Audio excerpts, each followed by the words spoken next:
Sin límites, porque tu vida es hoy. Con el doctor Rafael Ramos.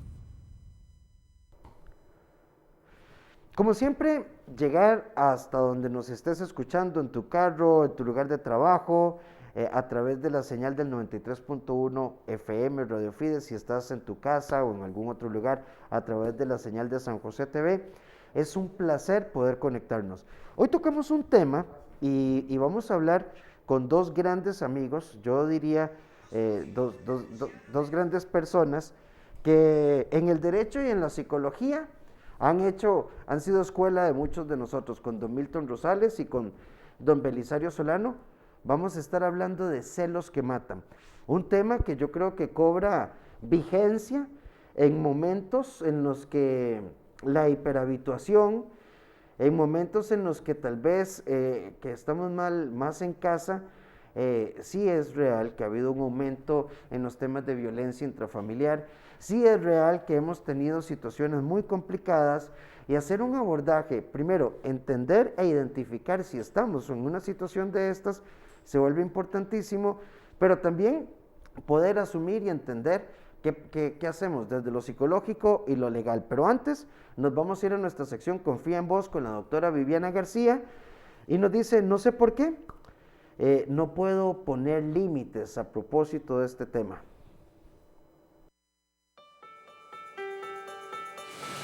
Hola, mi nombre es Viviana García y en esta cápsula hablaremos acerca de por qué nos cuesta poner límites. ¿Te has puesto a pensar que probablemente nadie nos enseña a poner límites? Incluso nuestra sociedad favorece a la gente que constantemente dice que sí, que se ve como muy amable y generosa y solidaria con los demás, y se nos hace sentir que somos egoístas si ponemos un límite. Pero los límites, amigos y amigas, son una posibilidad de crecimiento y desarrollo personal en el momento en el que identifico cuando no me siento cómodo, cuando no me siento en paz, respetado o valorado, y también una posibilidad de crecimiento para los demás. Así que es momento de poner límites sin ninguna culpa y desde el amor propio. Saludos.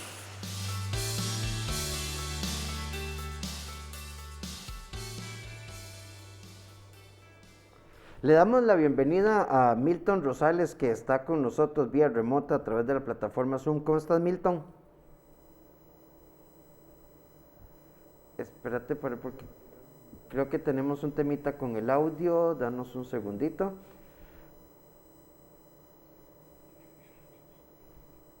Vamos a ver, creo que el problema soy yo. ¿Listo? Ahora sí, Milton, bienvenido.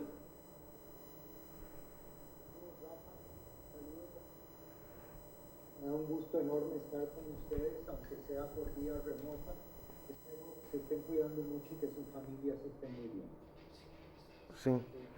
Sí, ok. Milton, de verdad, muchísimas gracias por estar con nosotros. Y está también con nosotros el abogado Belisario Solano. ¿Cómo estás, Beli? Hola, Rafa, qué gusto poder saludarlo. Estaba dándole compartir aquí el programa, precisamente en la página del abogado en su casa y Belisario Solano. Beli, arranquemos un poquito con vos. Ha habido un incremento significativo, vos que sos especialista en derecho en familia, en temas de denuncia, violencia intrafamiliar y demás, y que es lo que está también detrás de la pandemia, ¿verdad? Que nos deja frente a una realidad muy compleja. Nos deja ante una familia completamente convulsionada, erosionada, con una situación de crisis en las relaciones internas realmente preocupantes, no solamente en las relaciones de esposo-esposa o de esposa-esposo, sino también las relaciones de padres-hijos, las relaciones entre hijos también, entre hermanos, podríamos señalar, o bien en el contexto de los núcleos familiares. Sí, efectivamente la pandemia está afectando la célula esencial de la sociedad, que es la familia, Rafa. Sí. Milton, vos que estás ahí, ¿verdad? Y vos y yo que nos dedicamos un poco al ejercicio de la psicología. Milton, ¿cuáles son los indicadores de que yo puedo estar frente, no a un tema de carácter, o no es que mi pareja es un poco chichosillo, que tiene un don de Dios para la irritabilidad, sino que estamos ya frente a un factor de riesgo que puede incurrir no solo en acciones de violencia cruenta, sino ya de riesgos inclusive a la vida?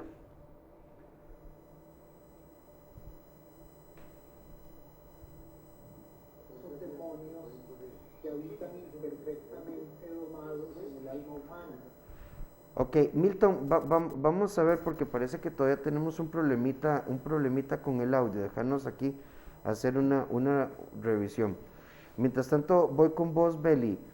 A ver, cuando yo identifico este patrón de violencia intrafamiliar, hay muchos mitos. Primero, de que la intervención puede implicar cosas, me compromete legalmente, es engorroso, es difícil y que no hay respuesta del sistema, cosa que yo creo que es un mito, ¿verdad? ¿Cómo podemos empezar a entender si yo me doy cuenta que algo sí me está pasando? ¿Cuáles son los recursos legales a los que puedo acudir como primeros auxilios legales? Si estamos en una situación de violencia, lo primero que tenemos que hacer nosotros es tomar conciencia que estamos en una situación de violencia. Si soy víctima, entender que soy víctima.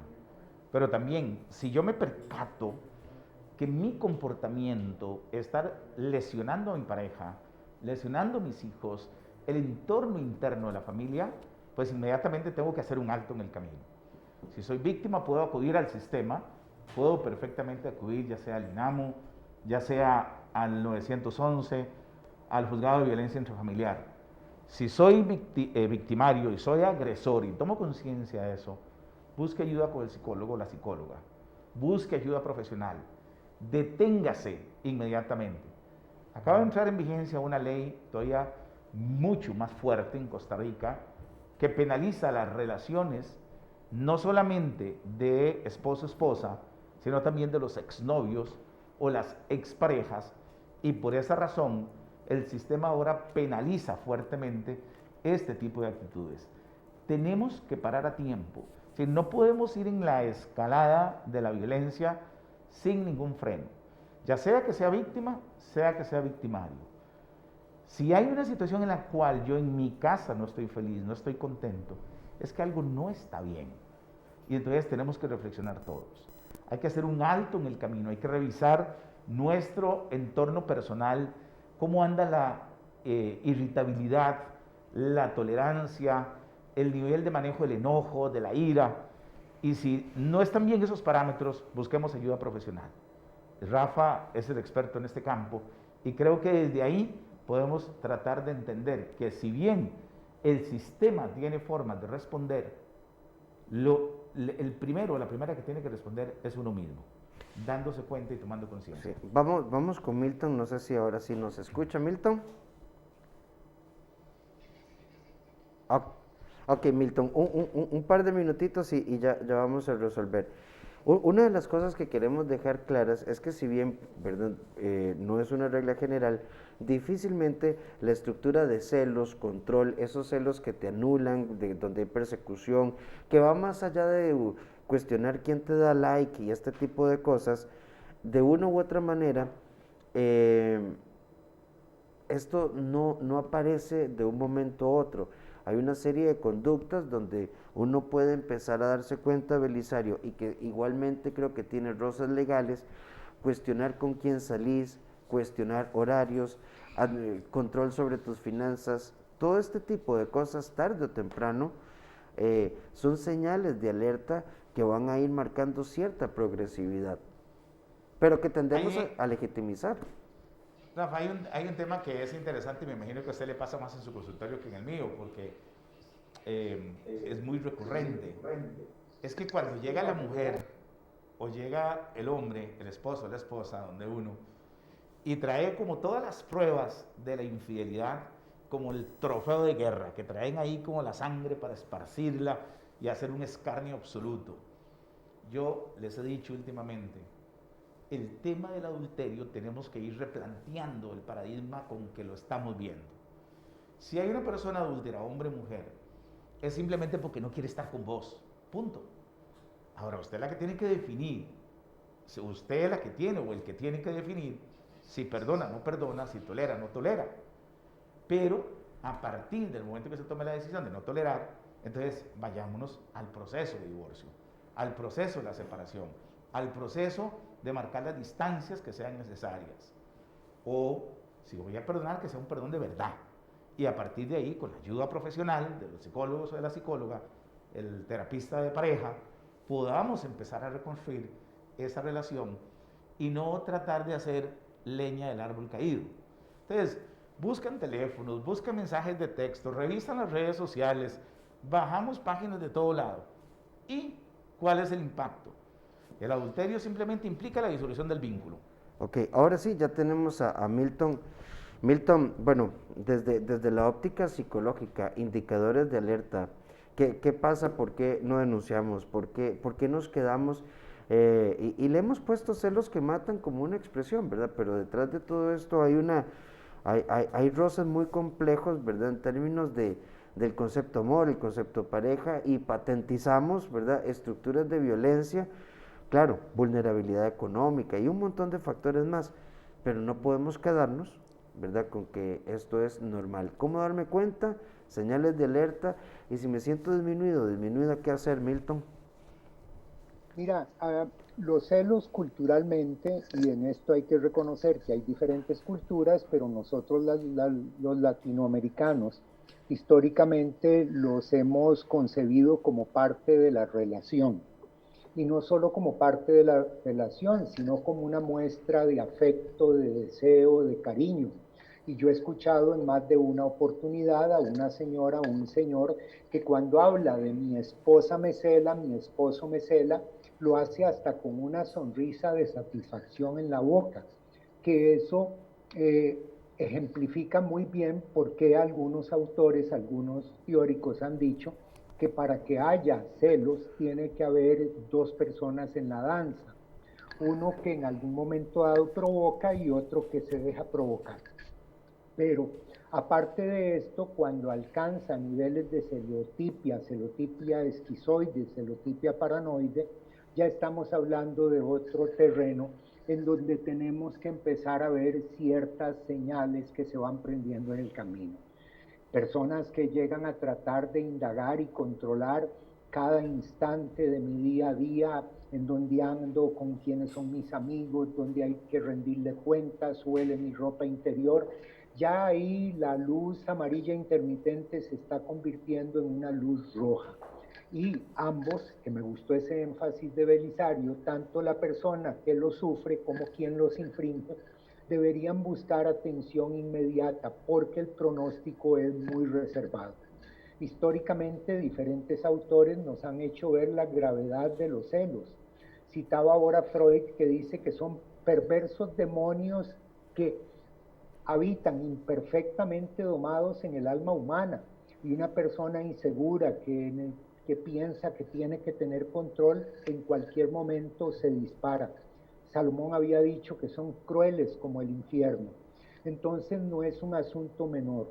Tanto el celoso, que los hay más hombres, la celosa, como la persona que está en una relación con alguien así, deberían en un momento dado buscar ayuda, buscar con quién hablar, porque esto puede derivar en una situación muy compleja. Estamos a través del 93.1 FM Radio Fides, y también invitarles a comentar en nuestra página Fides CR o Radio Fides para que nos hagas llegar tu comentario. Hoy estamos hablando de celos como el rostro de una problemática de violencia a diferentes niveles. Milton y Belisario, creo que cuando hablamos de pandemia, violencia y celos, estamos hablando de un tema muy complejo, ¿verdad? ¿Por qué? Porque el hecho, y esto me surge a partir de un comentario de una muchacha que decía, es que antes mis amigas eran mi apoyo, ahora estoy encerrado, ¿verdad? Y todavía me siento más vulnerable, ¿verdad? Porque estoy más solo o más solo. A veces creemos, Belisario, que no constituye un delito, por ejemplo, y lo vemos simple, redes, salir, pero si pudiéramos como tipificar rápidamente, Beli, todos los delitos que pueden estar asociados a estas conductas, ¿de qué hablamos? Ok, si hacemos un menú de delitos, podemos hablar que una relación de familia se pueden configurar delitos como abuso de la patria potestad, incumplimiento de los deberes alimentarios, ofensas a la dignidad de una mujer, lesiones, amenazas agravadas, tentativas de lesiones o tentativas de homicidio o feminicidio, que podrían darse en el seno de la familia, administración fraudulenta en el patrimonio de la pareja, comprometer el patrimonio que tiene vocación de ganancialidad, y ahí hay un fraude de simulación, o bien, de acuerdo a la ley de penalización de violencia, una serie de figuras que salen, abusos deshonestos, violaciones agravadas. Es decir, hay un menú impresionante de figuras delictivas que se dan en el entorno de la relación de pareja, en el entorno de mi rol como papá o como mamá, que es vital que ustedes la tengan claro. Y ahora con esta nueva ley, la 9975, se amplían el ámbito de esas figuras delictivas, porque ya no solamente se agrava la pena siendo usted el esposo o la esposa, sino también si usted tuvo una relación de pareja, ya sea de matrimonio o de convivencia, ahí las penas se van a agravar. Y además, si no tuvo una relación de convivencia y solamente fueron novios, igualmente las penas se van a agravar en cuanto a la dignidad, a las ofensas a la dignidad, en cuanto a las amenazas, en cuanto a los incumplimientos de las medidas de protección, en cuanto a la violencia sexual o patrimonial. En todo esto, el Código Penal, la Ley de Penalización de Violencia contra las Mujeres, tienen un marco jurídico amplísimo que podría perfectamente ser aplicado en una relación de convivencia o en una relación que ya no es de convivencia y que perdura durante siempre. Milton, yo lo veo, lo siento, lo palpo, pero no me muevo.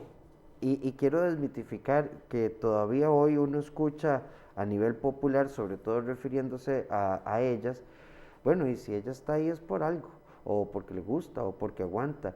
Pero hay un deterioro de la estructura psicológica de una persona en temas de violencia. ¿Por qué si lo veo y lo palpo no me muevo? ¿Por qué si lo veo y lo palpo lo perpetúo? ¿Por qué si lo veo y lo palpo me estanco? Bueno, aquí tendríamos que acudir a las propuestas que en su momento hicieron Lenore Walker cuando hablaba del ciclo de la violencia, y dice: la persona violenta, acumula estrés, en un momento dado estalla, y después de ese estallido descompresiona, ahora siente culpa y aplaca. Entonces, quien está en el papel de receptora, de víctima, por decirlo de esta forma, dice está mejorando, tiene cosas buenas, y no se da cuenta que lo que está haciendo es agarrando impulso para el próximo estallido. Seligman nos habló con su propuesta de los perros de Seligman de la invalidez aprendida. Yo ya le dije que no actuara así, yo ya lloré, yo ya grité, y no importa lo que haga, él sigue actuando de esta manera. Entonces tiendo a creer que no hay otro recurso más que aguantar, y que esta es mi cruz.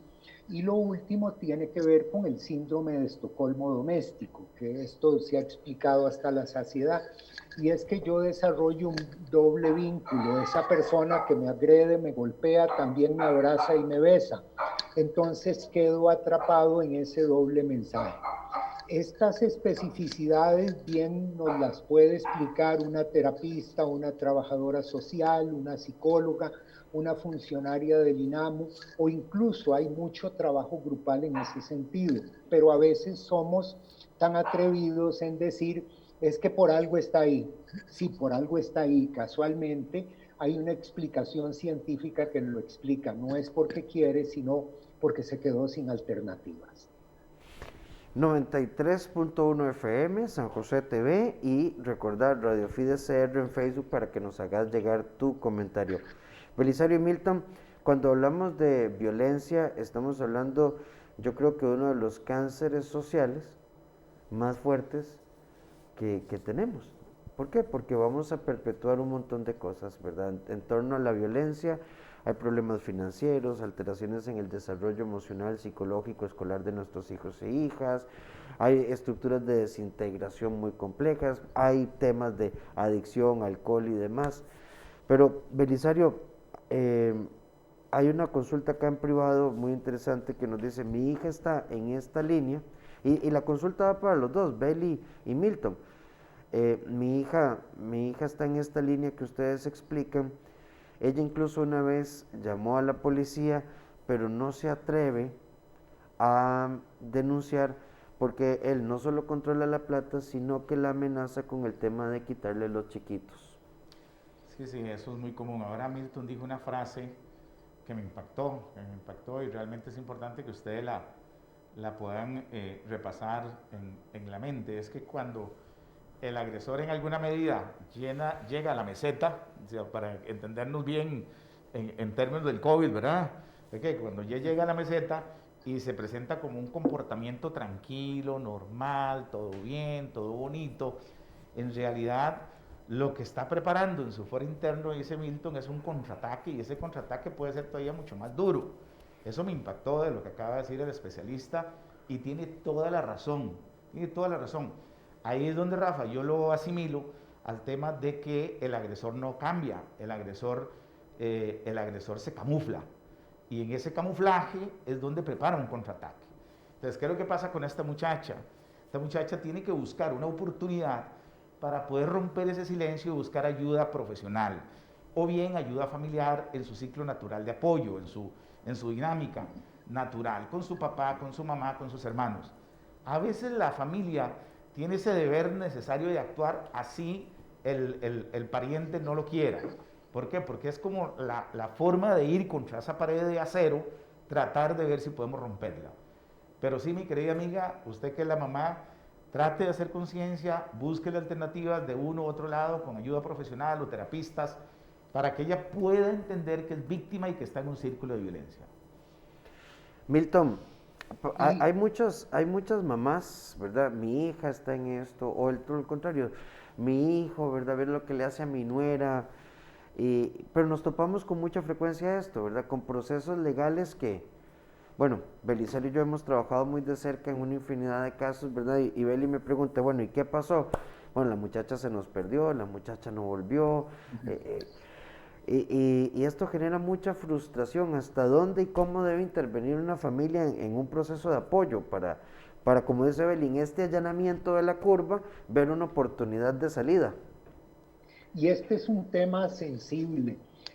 ¿Cómo conviene que intervenga el interviniente? Sea familiar, sea un psicólogo, sea un profesional de cualquier área.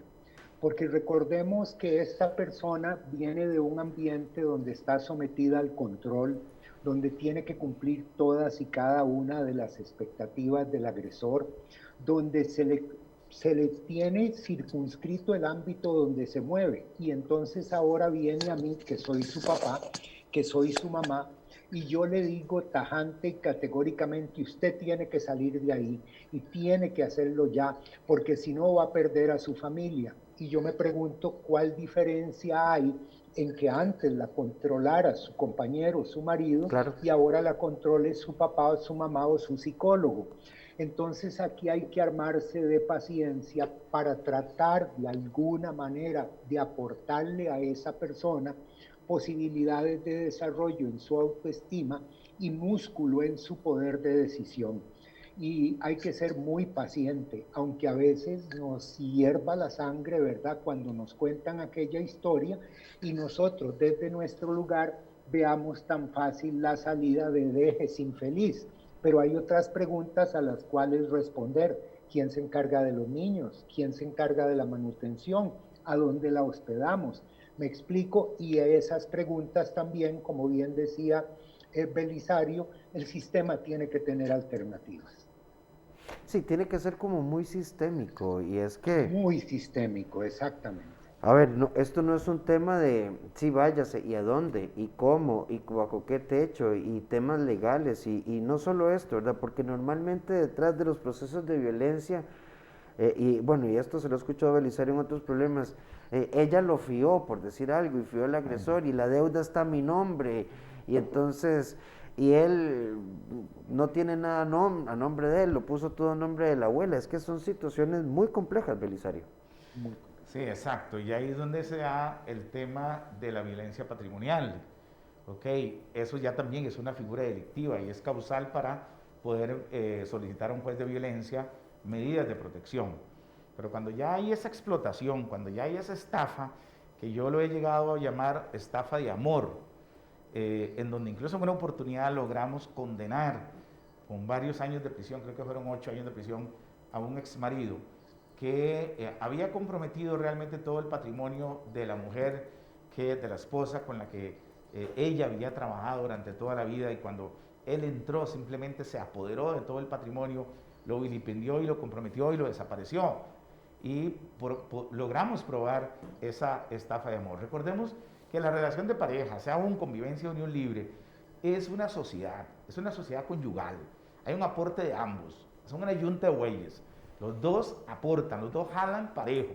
Y lo que se haga durante esa tarea es de ambos, es de los dos. Por esa razón no podemos pretender dejar al excónyuge o la expareja totalmente desprotegido cuando viene un rompimiento de ese vínculo. Milton, esta expresión que está utilizando Belisario, qué fuerte, pero es muy descriptiva, estafa de amor, ¿verdad? Y me parece a mí que nosotros tenemos que ser muy preventivos. En lo curativo hay muchas interrogantes a las cuales buscarles respuesta. Pero qué bien haríamos en nosotros poder, desde los días de la escuela y el colegio, enseñar sobre estos asuntos.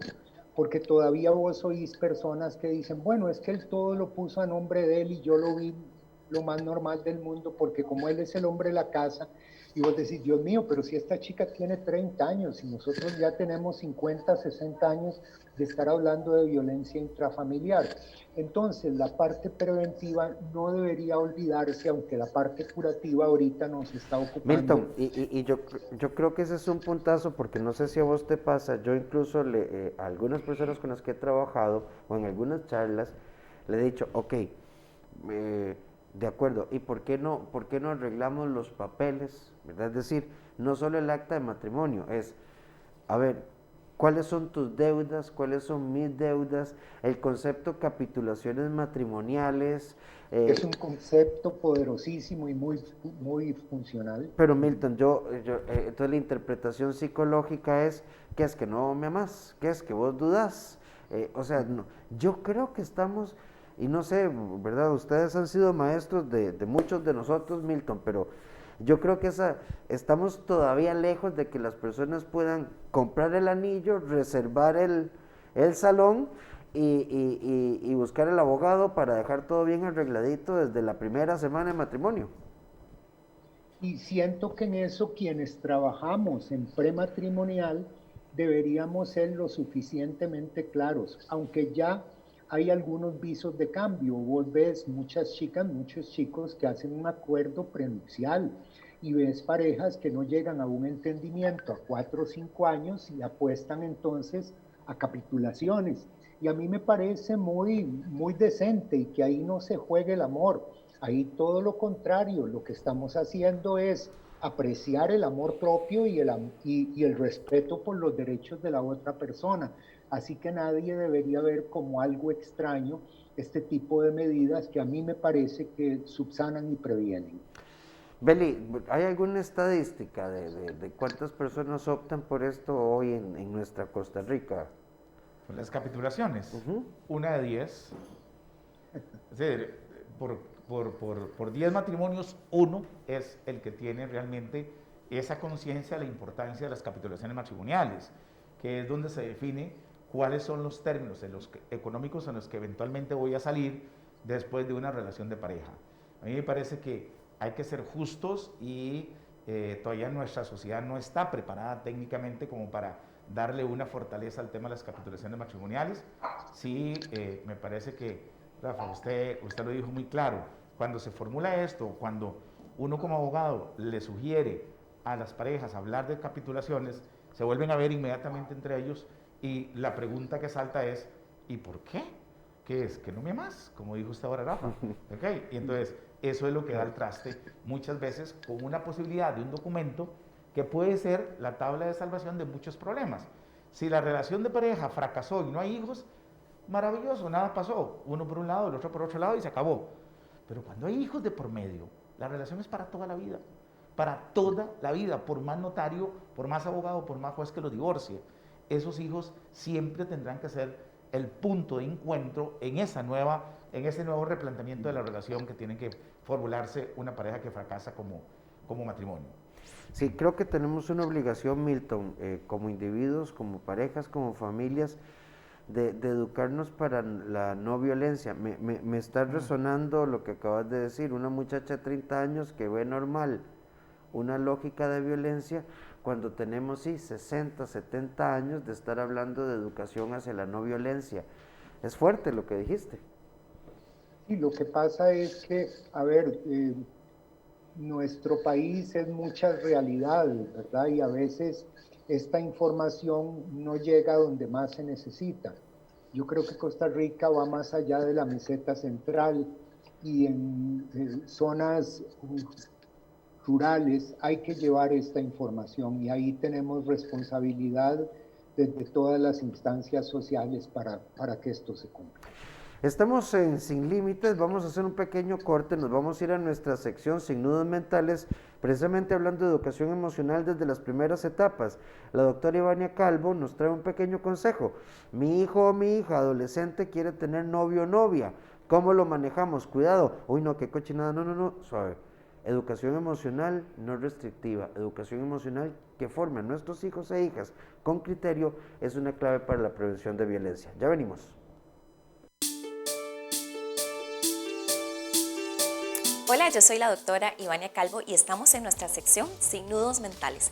Y el tema que tenemos preparado para hoy es mi hijo o mi hija tiene novio. ¿Cómo manejar esto como padres? Y si bien es cierto, cuando un adolescente llega y nos dice que tiene novio, pues nosotros como padres lo tomamos a veces con mucho miedo y con mucho temor e inclusive a veces tendemos a prohibir. Y hay que tener mucho cuidado con esta tendencia a prohibir, porque lo que queremos es fomentar el diálogo. Queremos que nuestros chicos se acerquen a nosotros y nos digan lo que están viviendo. Además, esos cimientos fuertes en valores y principios que ustedes han trabajado con ellos son las herramientas que ellos van a llevar para esta relación. ¿Y por qué no? Aprovechemos para hablarles qué es un amor sano, qué es lo adecuado y qué es lo inadecuado en una relación de pareja. Así que fomentemos el diálogo, no prohibamos y tratemos también de conocer a esta persona que está en la vida de nuestro hijo o de nuestra hija. Los espero en el próximo programa.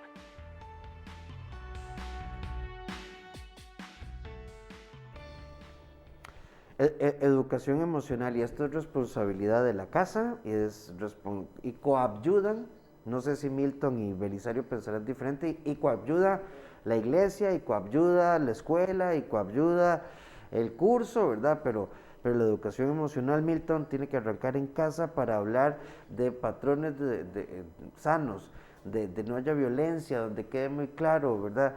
Los celos y demás.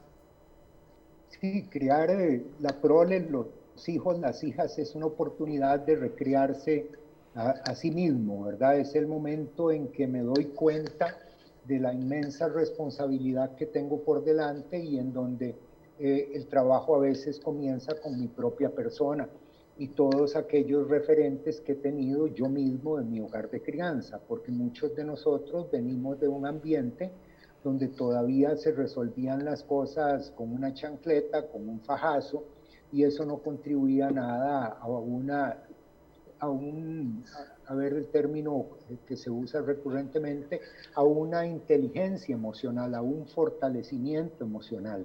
Entonces fácilmente nos desbordamos y podemos acudir a aquello que se nos implementó en nuestras propias vidas, pero que hoy sabemos que es nocivo, que es dañino. Sí, escuchando a don Milton Belisario, se me ocurre pensar también, y es un tema, ¿verdad? Yo quisiera, ¿verdad?, que las autoridades que hacen los programas educativos en nuestro país consideraran esto, hablar de afecto, ¿verdad? Nos hemos hecho un jaleo para hablar de sexo, pero deberíamos empezar también a meter el tema afecto sano y educación legal, o sea, cuáles son mis derechos, ¿verdad? ¿Cuáles son mis derechos en una relación? ¿Cuáles son mis derechos como hombre o como mujer, verdad? Porque, pues sí, ahí yo creo que le daban un collage de los derechos del niño, la niña y el adolescente, pero hay más. Yo creo que debería haber educación legal para poder identificar qué es sano y qué no es sano en una relación. Creo que fue usted o Milton, los dos que abordaron el tema hace un rato. Es en realidad una educación hacia una cultura de paz. Cuando hablamos de una educación, es una cultura de paz, nos hablamos y nos entendemos de paz en el aula, paz en la casa, paz en el entorno de las relaciones familiares, paz con la sociedad. Nosotros no venimos preparados para estar en una cultura de paz. Y eso, como esa parte de esa cultura de paz, lleva varios componentes. Obviamente lleva un componente muy pesado en el aspecto psicológico para entender cómo son las relaciones. Hay que darle un tamiz al tema de la salud financiera para que uno pueda tener paz en un buen manejo desde niños de los recursos económicos. Y hay otro componente importante, es el tema de la educación legal, que le permite a los niños, inclusive desde pequeños, a conocer cuáles son los derechos y los deberes, las obligaciones que como tales tenemos. Pero también ahí hay que educar a los papás para poder entender que vivimos bajo un contrato social en donde se establecen pautas, se establecen condiciones que al final lo que buscan es una familia feliz, una familia sana, una familia en abundancia, en prosperidad, y no olvidar un aspecto que es esencial, que es el tema, Rafa, de la espiritualidad. Yo aquí digo, no importa la religión que profese o practique, ¿ok? Lo importante es que a esa cultura de paz hay que agregarle un componente espiritual. Uno tiene que estar consciente de que si todo tiene que salir bien o va a salir bien, es porque siempre vamos a anteponer a nuestro Dios, a Dios, enfrente de nuestras vidas. Y ese tiene que ser el norte y tiene que ser la guía. Tiene que haber esa humildad para doblar rodillas, entender que somos seres humanos, que necesitamos la colaboración de todos. Y entonces, si uno le agrega a ese menú que hablé para poder crear una cultura de paz, ese componente de espiritualidad, busca al pastor, busca al sacerdote, busca a la iglesia, dedica un espacio a la reflexión, a la lectura de la Biblia, enciende una velita, ora, reza, descansa y hace una pausa mental en el aspecto espiritual, creo que muchas cosas podemos resolver, Rafa. Milton, el tiempo empieza ya a ganarnos y, a ver, hay mucho que hablar sobre este tema y yo creo que un programa se hace realmente corto. Pero Milton, tal vez retomando esto, yo que estoy alrededor de una persona, la prima, la tía, la hermana, que es la amiga que está en esta situación, ¿cómo le entramos? ¿Cómo le entramos? Y creo que quiero dejar un segundo tema planteado y después lo agendamos. También tenemos que entender al agresor como un sujeto de tratamiento y no como el malo de la película, que creo que hay una gran deuda en ese sentido. Milton, ¿cuáles elementos puedo tener yo para ayudarle a alguien que está en esto? Antes de llegar ahí, Rafa, me gustaría reiterar lo que decía Belisario de una forma tan atinada. Cuando nosotros leemos todos los libros sagrados, la Torá, el Nuevo Testamento, las Sagradas Escrituras, los libros sagrados de los Vedas, el Bhagavad Gita, en todos ellos hay un principio. El mismo principio con diferentes palabras. No le hagas a tu prójimo lo que no te gustaría que te hagan a vos. Hacé por los demás lo que te gustaría que hicieran por vos. Si nosotros pusiéramos en la práctica ese principio que transversaliza todas las religiones, todas las doctrinas, todas las fes, seguramente tendríamos otra calidad de vida. La espiritualidad tiene que ver con mi relación con aquellas personas que viajan conmigo en un tiempo y una cultura. No me sirve de nada tener ciertas prácticas rituales si menosprecio a aquellas personas que son cercanas a mí, que coexisten conmigo en mi barrio, en mi provincia, en mi país. Llegado a tu punto, yo creo que uno de los aspectos fundamentales en la atención de la persona ofendida, afectada, es la escucha empática, es la escucha respetuosa, es darle tiempo a que pueda procesar eso que lleva por dentro con toda la paciencia del mundo, es estar ahí en incondicionalidad y decirle, mire, usted tiene derechos, usted es una persona que puede tomar decisiones, pero las va a tomar cuando usted esté en capacidad de tomarlas. Y no importa lo que decida, yo voy a estar aquí con usted. Y después hay un aspecto muy didáctico, que es cuando le explicamos todo lo que aquí se ha mencionado, las teorías en un lenguaje accesible, todo lo que propone, todo lo que regula la legislación vigente y todas las instancias de apoyo a las que puede acudir. Pero es un trabajo lento, paciente, y para quienes no están entrenados hasta un poco tedioso, porque llega momentos en que uno dice, Dios mío, es la cuarta vez que se lo explico y sigue aquí. Sí, mira, Lo que hay que entender es que esa persona viene con una historia, con una biografía a cuestas, y si no puedes ser lo suficientemente paciente y perseverante, a lo mejor tú tenés que dedicar a otro oficio y no acompañar a personas que han sido víctimas de una situación de violencia. Beli, como cierre. Yo creo que este es un tema que empieza a partir del título que le dio, que eran celos que matan, ¿verdad? Y anduvimos buscando las causas de ese celo, esas inseguridades que nosotros tenemos, y estuvimos abordando diferentes aristas de la problemática social que tenemos.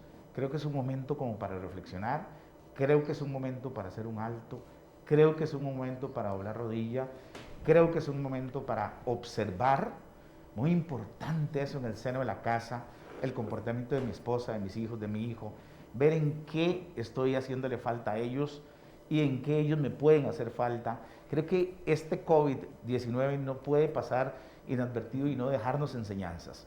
Yo creo que una de las grandes enseñanzas es que uno puede empezar a desbaratar los mitos de los celos a partir de la construcción de una personalidad segura, firme, sana, en el cual haya simplemente un deseo de bienestar común. Don Milton Rosales puede ser localizado en el 6058-0225. 05, Rafa. 05. Sí, 6058-0205. Ah, perfecto. Y sus redes Milton Rosales y don Belisario Solano en Facebook y en Instagram como Belisario Solano en el 2551-5122. A los dos, muchísimas gracias por compartir este espacio. A ustedes que están en casa, nos quedamos con 3 componentes: escucha empática y no juzgar. Lo que nos proponía Milton, importantísimo, es mi prójimo, y no hagamos a otro ser humano lo que no nos gustaría que nos hicieran. Y número 3, a nivel jurídico, informémonos, acerquémonos, que hay mucho que hacer. Es momento de decir muchas gracias, nos encontramos la próxima semana, y los dejo con un querido amigo también de la casa, Javier Angulo, que nos deja un consejo financiero. Una cosa es lo que quiero y otra es lo que necesito. Nos vemos pronto y los invito a buscar en Librería Internacional los libros: El Ascenso, Al Diablo con el Amor, Simplifícate y la coautoría No Me Jodas. Hasta la próxima semana.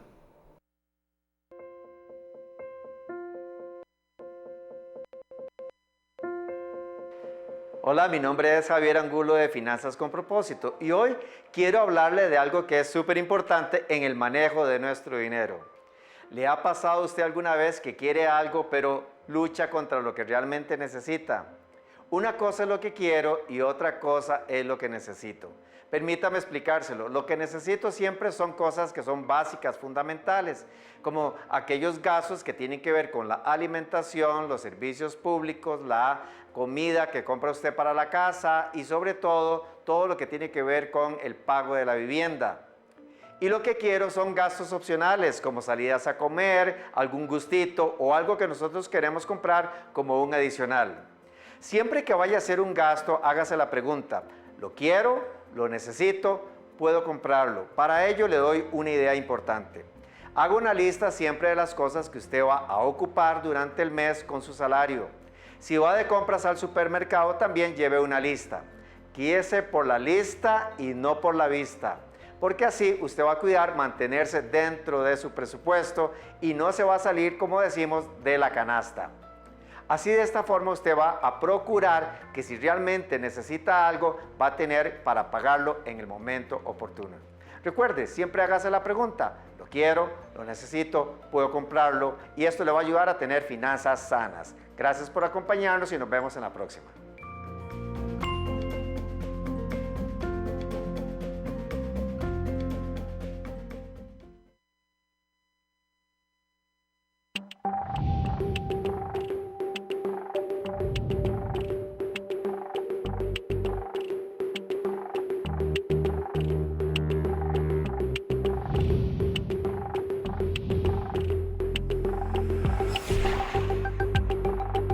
Sin límites, porque tu vida es hoy, con el doctor Rafael Ramos.